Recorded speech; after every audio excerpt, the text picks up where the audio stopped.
Oi, turma do livro Curas Espirituais à Luz da Doutrina Espírita, Maria Fátima Ramos, Rafael Papa, Sérgio Scherce Júnior, Dr. Ludwig, a Gênese, capítulo 2, os fluidos, explicação de alguns fatos reputados sobrenaturais. Nós vamos para o item 24. Uma vez que a visão espiritual não se efetua pelos olhos do corpo, é que a percepção das coisas não ocorre pela luz comum. Com efeito, a luz material está feita para o mundo material. Para o mundo espiritual existe uma luz especial cuja natureza nos é desconhecida, mas que sem dúvida é uma das propriedades do fluido etéreo, impressionando as percepções visuais da alma. Há, pois, a luz material e a luz espiritual. A primeira tem focos circunscritos nos corpos luminosos, a segunda tem o seu foco por toda parte. É a razão pela qual não há obstáculos para a visão espiritual. Ela não se detém nem pela distância, nem pela opacidade da matéria, ou a obscuridade não existe para ela. O mundo espiritual é, pois, iluminado pela luz espiritual, que tem efeitos próprios como o mundo material é iluminado pela luz solar. 25. A alma, envolvida pelo seu perispírito, carrega assim nela seu princípio luminoso. Penetrando a matéria, em virtude de sua essência etérea, não há corpos opacos para sua visão. Entretanto, a visão espiritual não tem nem a mesma extensão, nem a mesma penetração em todos os espíritos. Só os puros espíritos possuem todo o seu poder. Nos espíritos inferiores, ela é enfraquecida pela grosseria relativa do perispírito, que se interpõe como uma espécie de névoa. Ela se manifesta em diferentes graus nos espíritos encarnados pelo fenômeno da segunda vista, seja no sonambulismo natural ou magnético, seja no estado de vigília. Segundo o grau de poder de faculdade, disse que a lucidez é mais ou menos grande. É com a ajuda dessa faculdade que certas pessoas veem o interior do organismo e descrevem a causa das doenças.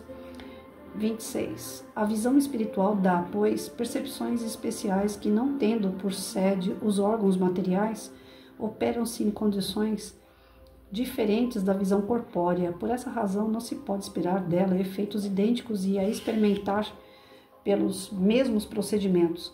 Cumprindo-se fora do organismo, ela tem uma mobilidade que frustra todas as previsões. É necessário estudar a seus efeitos e suas causas, e não por assimilação, como a visão comum, que ela não está destinada a suprir, salvo casos excepcionais e que não se poderiam tomar por regra. 27. A visão espiritual é necessariamente incompleta e imperfeita entre os espíritos encarnados e, por consequência, sujeita a aberrações, tendo a sua sede na própria alma. O estado da alma deve influir sobre as percepções que ela dá, segundo o grau de seu desenvolvimento. As circunstâncias e o estado moral do indivíduo, ela pode dar seja no sono, seja no estado de vigília, primeiro a percepção de certos fatos materiais reais, como o conhecimento de acontecimentos que se passam ao longe, os detalhes descritivos de uma localidade, as causas de uma doença e os remédios convenientes. Segundo, a percepção de coisas igualmente reais no mundo espiritual, como a visão dos espíritos. Terceiro, imagens fantásticas criadas pela imaginação, análogas às criações fluídicas do pensamento. Ver acima, número 14. Essas criações estão sempre em relação com as disposições morais do espírito, que as cria. É assim o pensamento de pessoas fortemente imbuídas e preocupadas de certas crenças religiosas lhes apresentam o inferno. Suas fornalhas, suas torturas e seus demônios, tal como as sejam figuradas, às vezes é toda uma epopeia. Os pagãos viam o Olimpo e o Tártaro como os cristãos viam o inferno e o paraíso. Se ao despertar ou sair do êxtase, essas pessoas conservam a lembrança precisa de suas visões, elas as tomam por realidades e confirmações de suas crenças, ao passo que isso é apenas um produto de seus próprios pensamentos. Há, pois, uma escolha muito rigorosa a fazer nas visões estáticas, antes de as aceitar. O remédio para a demasiada credulidade, sob esse aspecto, é o estudo das leis que regem o mundo espiritual.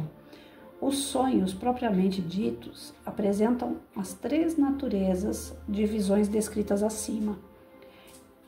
As 2 primeiras que pertencem aos sonhos de previsões, pressentimentos e advertências.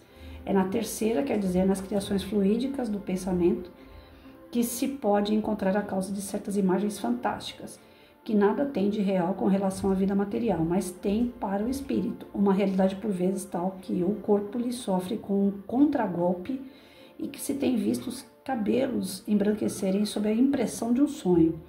Essas criações podem ser provocadas pelas crenças exaltadas, por lembranças retrospectivas, pelos gostos ou desejos, as paixões, o medo, os remorsos, pelas preocupações habituais, pelas necessidades do corpo ou o embaraço nas funções do organismo.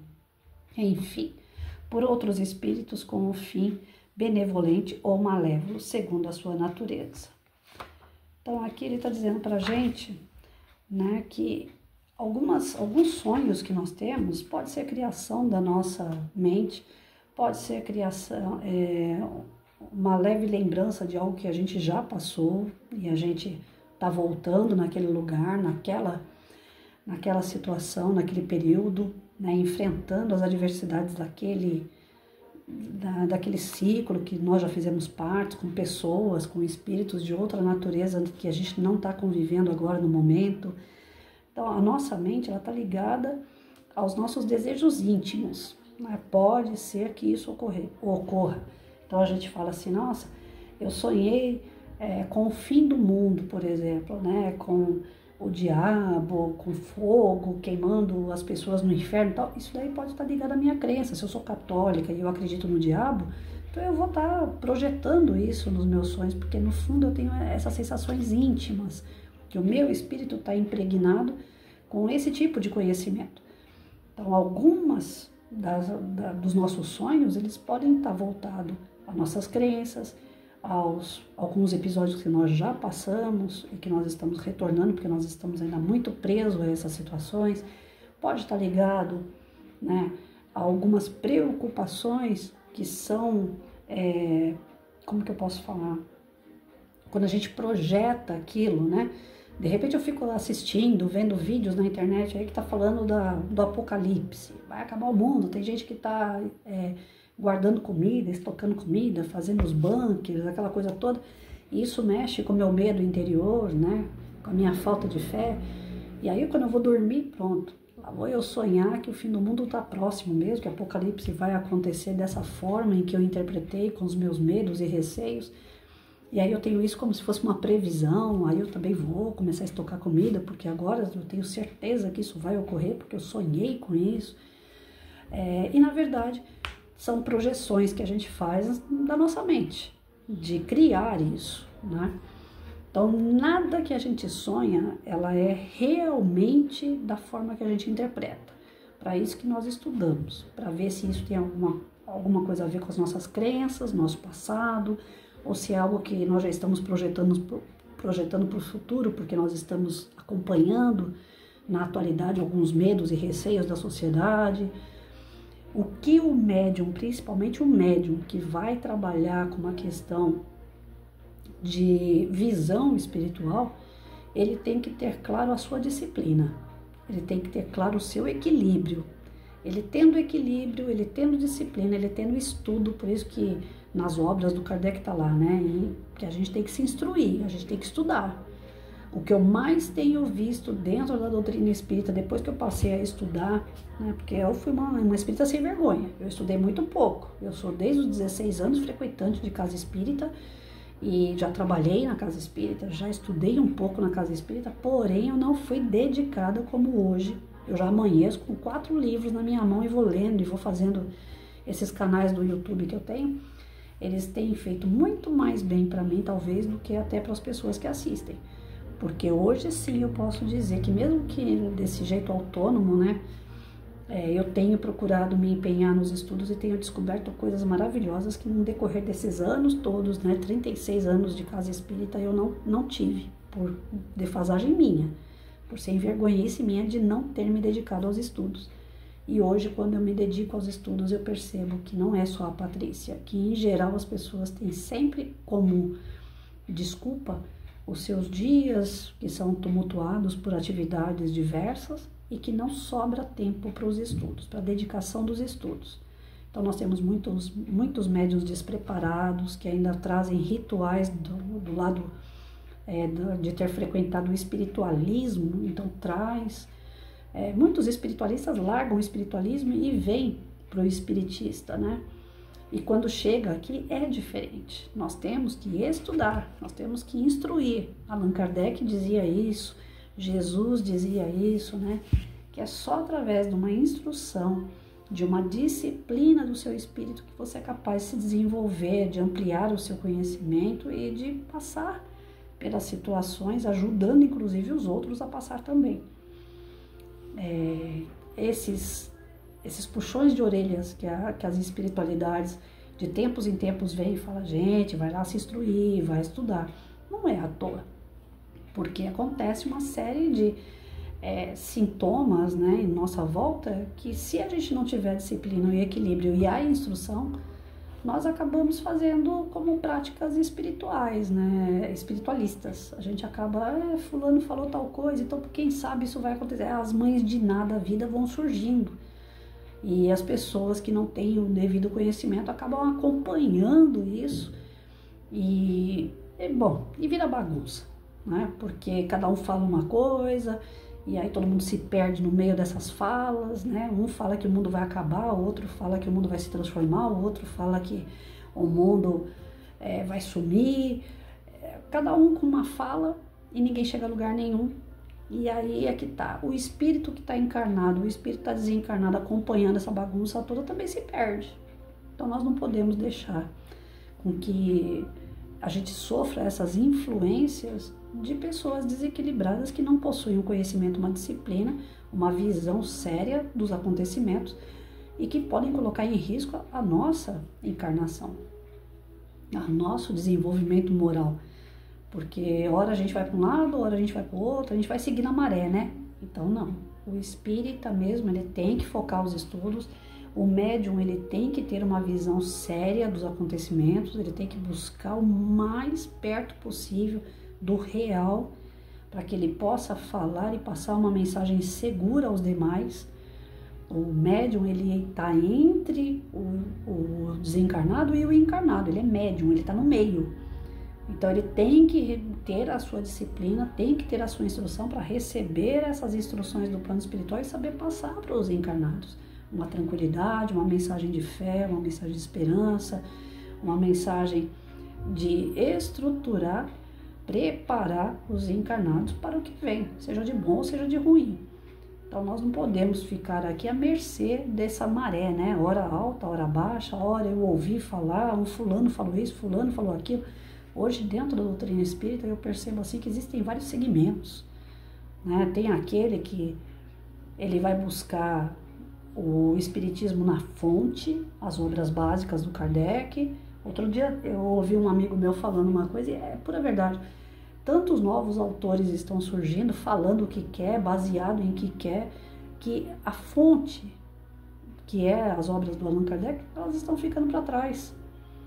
E aí, o que são esses novos autores? São pessoas que pegam resumo do resumo, do resumo, do resumo, do resumo e fazem o seu resumo, colocam a sua opinião. O que eu estou fazendo aqui é exatamente isso. É pegando uma bagagem de conhecimento que eu fui buscar lá atrás, através das obras, mais os autores, como esse, que pegou também a obra do Kardec e colocou ela aqui, mas tem outras que já é o resumo do resumo do resumo para aparecer uma Patrícia na vida e falar as abobrinhas que ela fala. Então, nós aqui, por isso que eu sempre falo, no canal eu não tenho pretensão nenhuma de passar uma visão do que é a doutrina, o que ela acredita e a doutrina. Eu deixo bem claro que aqui é um estudo da Patrícia, o que ela entendeu sobre a doutrina. Aí aqueles que querem entender melhor podem até pegar a minha fala para ir buscar mais conhecimento, mas baseado nas obras, na fonte. Não adianta, a Patrícia falou tal coisa, agora eu vou estudar sobre esse tema porque o João também falou. É trocar 6 por meia dúzia, o João vai saber tanto quanto eu. Vá buscar lá no Allan Kardec, vá buscar lá no Chico Xavier, que são pessoas sérias, que são médiums equilibrados, que são médiums preparados. O Allan Kardec, na verdade, nem era médium, né? Eu estou falando médiums, né, em relação ao Chico, né? O Divaldo, por mais que a gente tenha algumas dúvidas aí de algumas coisas que ele faz, também é uma boa fonte. Então a gente tem que buscar em lugares que já tem uma certa bagagem, uma certa seriedade, né? Perfeito não tem ninguém, mas só tem Jesus, e até mesmo as obras em relação a Jesus são escritas por pessoas, não foi escrita por Jesus, Jesus não escreveu nada. Então nós temos que buscar esse equilíbrio, essa seriedade de estudo, para que quando o médium falar assim, eu vi, ele realmente viu. E o que foi que ele viu? Se ele viu uma luz forte, brilhante, que é aquela luz que envolve a gente com sentimentos bons, e ele é um cara equilibrado que tem conhecimento, ele vai saber que é um espírito de luz que está comunicando. E ele vai levar aquilo a sério e ele pode repassar a mensagem.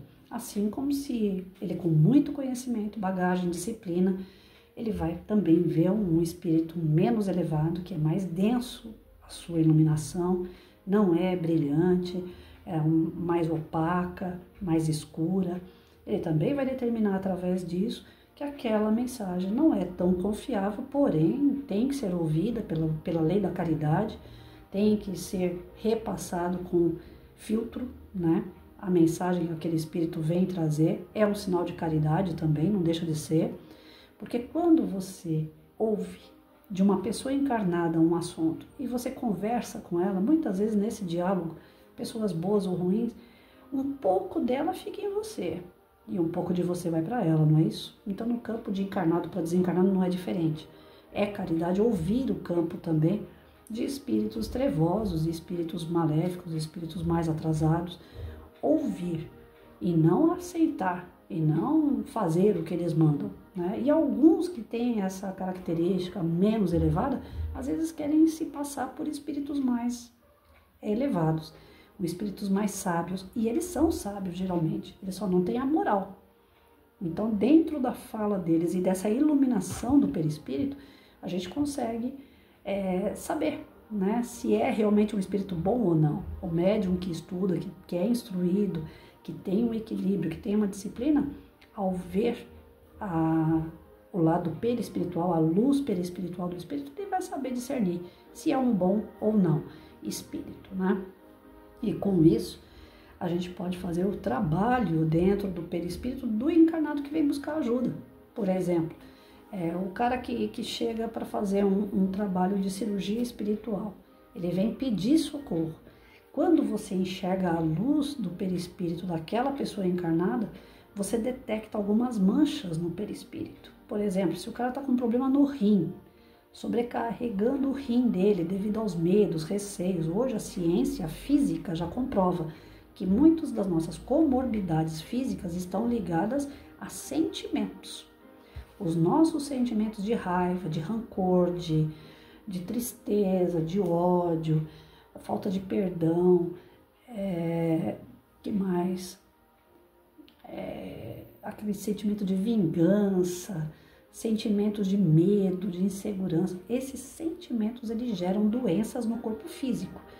Só que a gente já falou aqui outras vezes, o que aparece no físico da pessoa já está no perispírito transbordando, é muito, a pessoa foi fazendo demais, foi pensando demais, foi sentindo demais, tudo que é demais, transbordou no perispírito dela.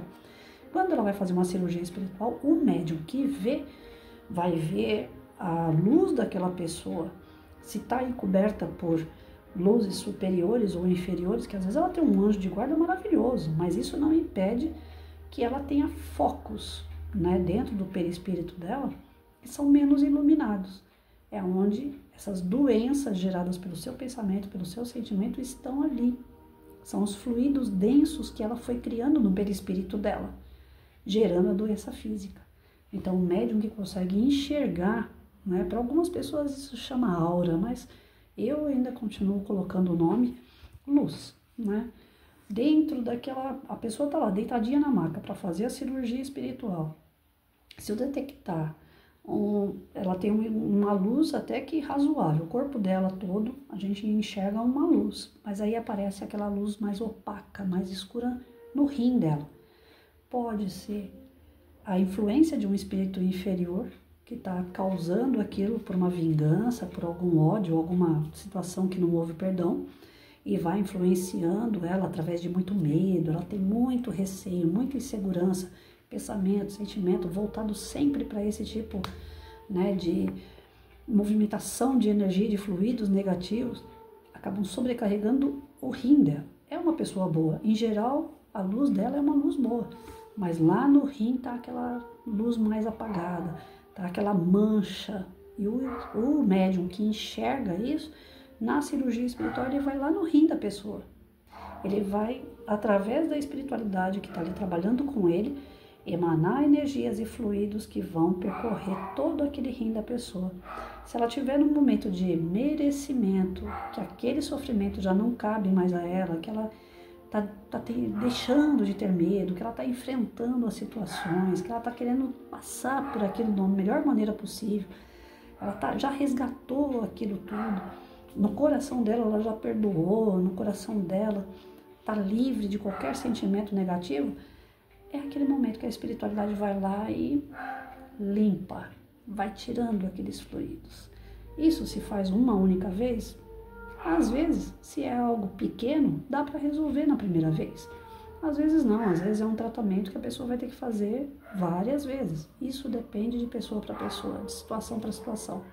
Mas um médium equilibrado e instruído, ele que tem o teu desejo e vontade de fazer o bem ao próximo, ele consegue enxergar aquele problema e ele consegue se manter ligado com uma espiritualidade superior para fazer o tratamento àquela pessoa e, de fato, ajudar, combater, melhorar, transformar aquele ser. Isso é um trabalho de caridade, isso é um trabalho de muita, mas de muita boa vontade. E como Jesus disse, fora da caridade não há salvação, né? Então todos nós que queremos trabalhar como médiuns, nós temos que primeiro nos instruir. O tempo todo esse livro vem chamando a atenção, que a instrução, o estudo é fundamental para que a gente saiba discernir, que a gente possa garantir aí a verdade naquele trabalho que a gente se propõe a fazer e tomar muito cuidado com a nossa imaginação, com as nossas crenças, para não deixar se influenciar. Quando a gente tem o estudo, a gente sabe exatamente se aquilo foi uma influência daquilo que nós somos, acreditamos, né? Ou se realmente aquilo ali está acontecendo. Muitas vezes, num trabalho mediúnico, eu falava para os demais médiuns que eu não enxergo, eu não tenho como ver, mas eu tenho como sentir a presença de um espírito e a sua intuição, ela chega até mim através dos pensamentos que eu sei que não são meus. Mas ainda assim, quando eu fazia a psicografia, eu falava para os outros médiuns que via. Falava, vocês viram? Eu trabalho com a corrente franciscana, realmente estava aqui um franciscano, estava aqui uma irmãzinha, né, que seja freira, eu realmente estava bem acompanhada, o que vocês acham? Essa mensagem realmente tem a ver? Nunca perguntei e não gosto de perguntar qual é o problema da pessoa que está sendo assistida, porque se a gente falar assim, essa pessoa que está sendo assistida, ela está com um problema no coração. A gente, querendo ou não, a gente sofre a influência da informação e acaba fazendo uma psicografia ou uma fala, uma psicofonia, ligado ao coração, porque já foi influenciado, já sabe o que é o problema. Então eu preferia não saber qual é o problema da pessoa, para que eu pudesse fazer minhas comunicações tranquilamente, né, sem nenhum tipo de influência que fosse minha, de algo imaginado ou criado por mim. E ainda assim eu tinha dúvidas. Ainda assim eu passava para os demais médiuns as informações e falava, tá aqui, ó, vê se vocês realmente acreditam que isso aqui não tem nada de influência da Patrícia no recado, né? Que seja algo da espiritualidade. Deus me livre de ficar aqui me passando por comunicante, né, de brincadeira. Isso aí não. É algo muito sério e o médium realmente tem que ter uma boa disciplina.